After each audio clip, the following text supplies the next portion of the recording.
Welcome to my Marketplace Builder. In this demo, I'm going to go over our standard out-of-the-box product marketplace site.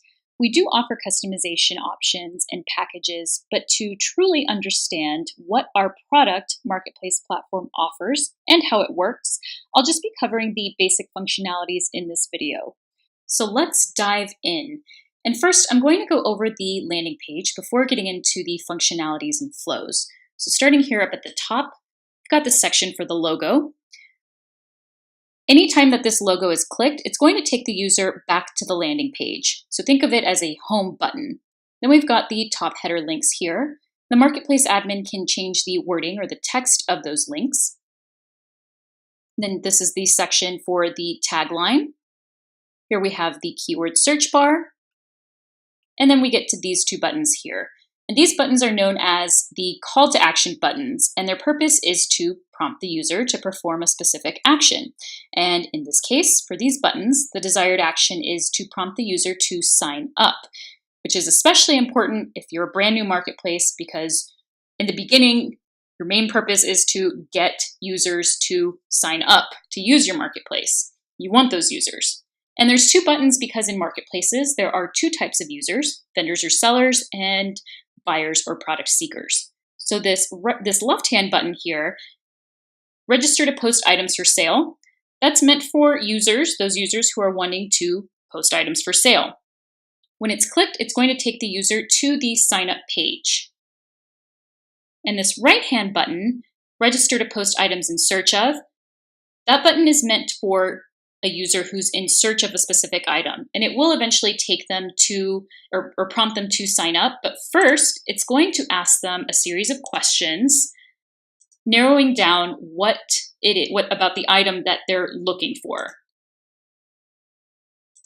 So they'll select the subcategories, the tags, all the information to narrow down what they're looking for. They can assign a specific location, select anywhere virtual, online, remote.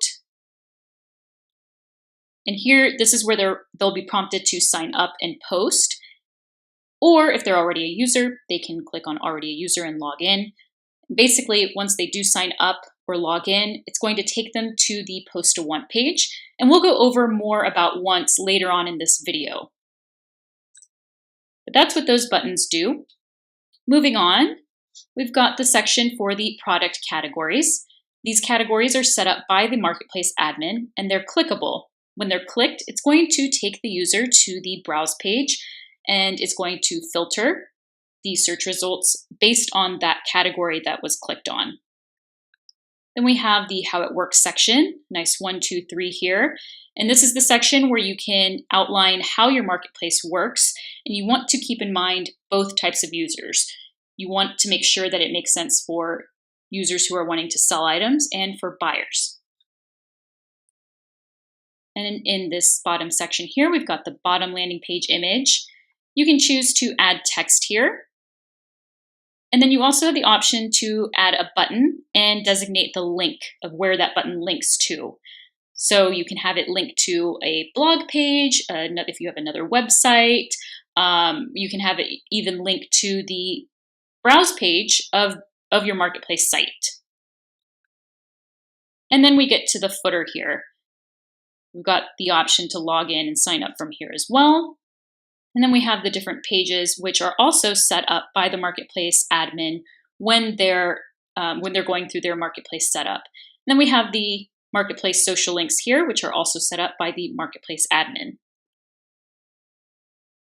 And that is a quick overview of the landing page. Now I'm going to play the role as the seller. So I'm a user wanting to post items for sale on this product marketplace. And we already went over the ability to sign up using these buttons here. I would use this button, take me to the sign up page, or I can sign up using the sign up button here or the one on the footer. Now on the sign up page, the marketplace admin will choose the picture. They can change the wording, the font in here. It's going to ask the user for some basic information, and they can sign up through email, or they can sign up using their Facebook login or Google login. So here under email, we'll put in an email. And once they've filled out the information, they'll click on sign up. Once signed up, they'll be taken to their user dashboard, My Product section, where they can go ahead and add a product. So we'll go ahead and do that. So I already went ahead and entered all the information, but we can go over it. So when a user adds a new product, they'll select the category that the product belongs in. In this case, it's handbag. They'll enter a cover photo, product name, description, their ship from address, refund policy, their price. They'll select the rate unit, and the rate units, the marketplace admin sets those up as part of the setup, the marketplace site setup. They can add the PDF files, they can add a YouTube URL, they can add product images, and they can select shipping. Now we offer USPS as part of the standard framework. They can select custom shipping or no shipping. So we selected medium flat rate box, and I entered 2 pounds.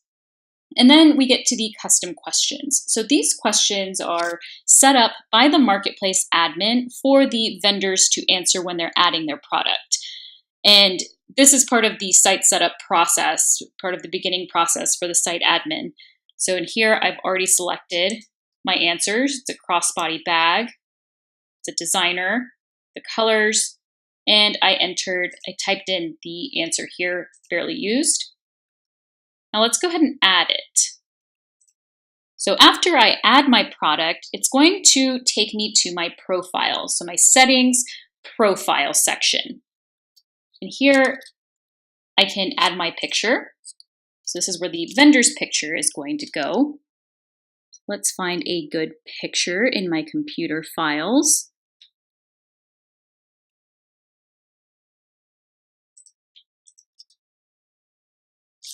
And the first name and last name are going to automatically default to the display name. If you recall, in the sign up page, it doesn't ask for a first and last name, it just asks for the display name. So here the user can edit this. It's going to be Bree Jones. They can edit their email or their display name. Here's the location they signed up with. Now I'm going to go to Save Changes. And now it takes me to the account settings. So this is the cash out account settings. And this is where it's going to prompt the user to connect with Stripe. Only users who are wanting to sell on the marketplace are required to connect with Stripe. And Stripe Connect is the payment processor that we offer as part of the standard framework. So sellers will need to click on this button here, Connect with Stripe, and they'll be able to fill out a form, or they can connect to an existing Stripe account. After connecting to Stripe Connect, the user is linked back to their user dashboard, My Product section, where they can see the item that they just added. They can edit it, delete it, and they can continue to add more product.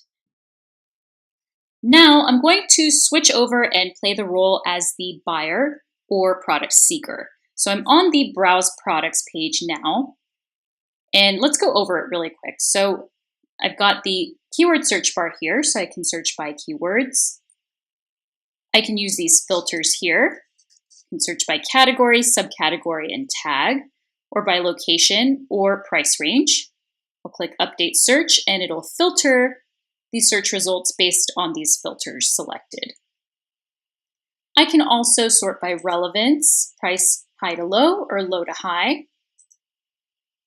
And I also have these viewing options. So product marketplaces by default will show up with block view. There's also list view and map view. And map view will show the user the pinpoints of the general locations of those products. So let's say I'm interested in buying this fossil leather purse by Bree. So when I click on that,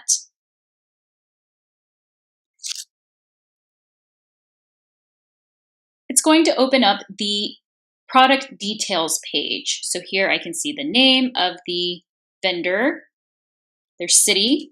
I can see the images of the product. Here's the cover image. If I wanted to, I can share this product listing to Facebook or tweet it. I can see the description, the price. We'll go over buy now and add to cart a little bit. I can also request a custom order. So if let's say, because this is a barely used, it's kind of used, I can negotiate on price. And that's what this request custom order functionality does. It'll send a message to the vendor from the buyer or the potential buyer, and the vendor will decide to approve or decline the request. So it opens up for negotiation between the buyer and the seller. Or the buyer can message the seller directly if they have any questions about the item. And that'll send a direct private message through the marketplace to the vendor. And down here, anytime that the vendor selects USPS as their shipping method, there's the option to calculate shipping. So if me as a potential buyer wanted to see how much shipping was going to be, I can plug in my address here and calculate that. If there are any reviews on the item, I can see that here. And I can see the return policy here. On the right side here, these are those custom questions. So when the vendor was going through and adding their item, if you recall those custom questions, those answers, those are going to be visible here. So those are all the additional information. And if this vendor had more products that they listed, they'd be visible here. So going back up, if I wanted to continue shopping, I can click on Add to Cart and it'll add to my shopping cart. Let's go ahead and click on Buy Now. So I'm not logged in as a user. So it's going to give me a choice to log in if I'm already an existing user or to register. So this is another pathway of getting users to sign up to your marketplace.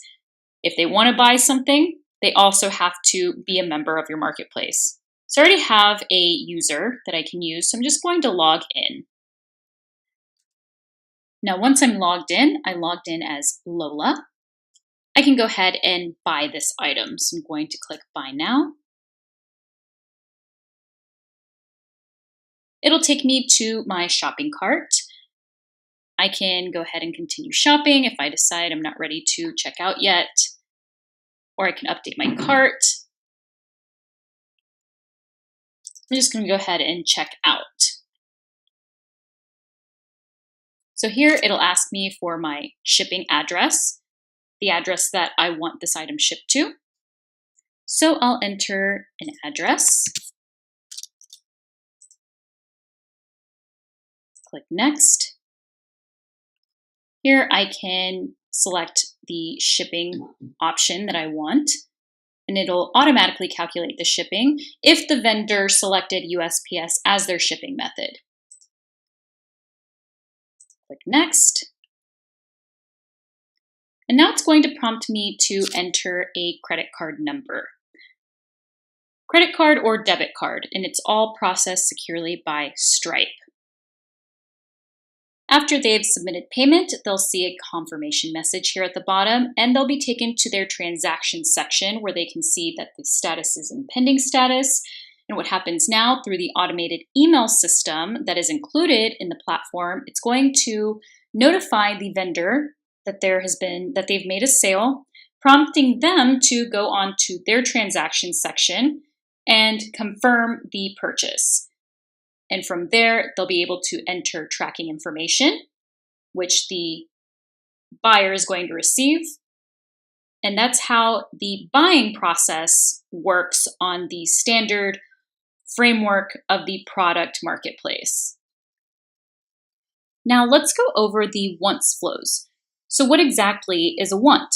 Let's go to the Browse Once page. So reading through some of the titles here, looking for a leather backpack in search of a Gucci belt, looking for vintage jewelry. What's the trend here? It's people looking for specific items, which is exactly what a want is. Each of these postings are wants that were posted by users on the marketplace. Users can post a want using this right side call to action button here that I went over earlier in this video, or they can click on the post a want link up here.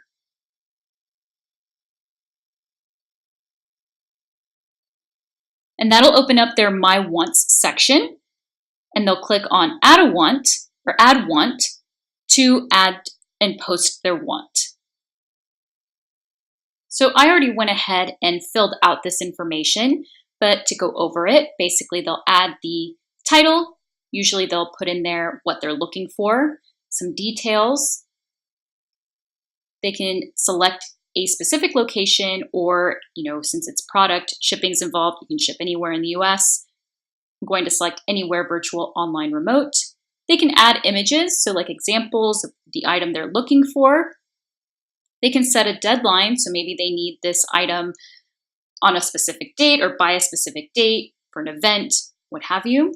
And then we get down to the specific product information. So one cool thing with the wants is the user can add multiple items under one want. So the main want could possibly be something like, I'm looking for some party attire, and within that want, those items or products would be party dress, heels, jacket, etc. So there's that option there.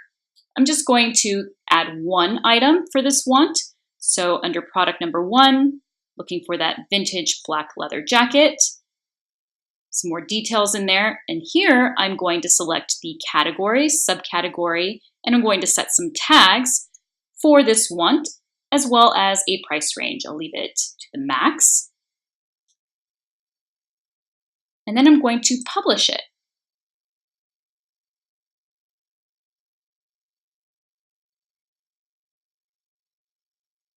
So once it's published, I can see it here under my wants dashboard section, under the once posted user dashboard section. And one of the things that makes our platform so unique is that it will automatically match the want posted with any vendors on the marketplace that sell an item that matches the category, subcategory, or tag of the posted want. So right now I logged in as a seller. His name's Danny. And I'm in this section once matched under potential matches. And this is where all of those matches that the seller matches with are going to be located. They're also, the vendors who do match to any wants that are posted are also going to be notified via automated email, letting them know that, hey, somebody posted a want that you match with, you should check it out. So now this gives Danny the ability to apply to this want. So he can click on the matched want here, or he can simply go to the Browse Wants page and apply that way as well. So here he can see more information about the want. Looks like this girl's looking for a vintage leather jacket. I have that, so now I can go ahead and apply. And now Danny can match the due date or delivery date. He can match the budget and offer a price for what he wants to charge for the leather jacket that he has. And he can add pictures or images of the item that he has for sale. So now once all that information is entered, Danny will go ahead and send the quote. So this will send over the quote to the person or the user who posted the want, and they're going to receive an automated email letting them know that they have a new message in their marketplace, prompting them to log into their marketplace. So now I'm logged in as Lola, the user who posted the want. I'm in my inbox, and I can see Danny's message here. So now I can see his message, I can see the price he proposed, when he can have it sent by, and now I have the option to accept, decline, or answer message. The answer message option is going to open up the negotiation. So it would allow me, Lola, to propose a different price. Let's say maybe it's too expensive, maybe I want to get it down to 200. So it just opens up that negotiation and continues the messaging between both users until there is an agreement. Once the quote is accepted, it'll prompt Lola to pay for this item. So this is just another way our platform helps to connect buyers and sellers, which in turn helps you as the marketplace owner to make money. And that concludes our product demo. There are more in-depth videos that detail each flow step by step that are available in our Help Center. However, our Help Center is limited only to clients who are signed up on one of our packages. You can find information on our packages on the pricing page of our site.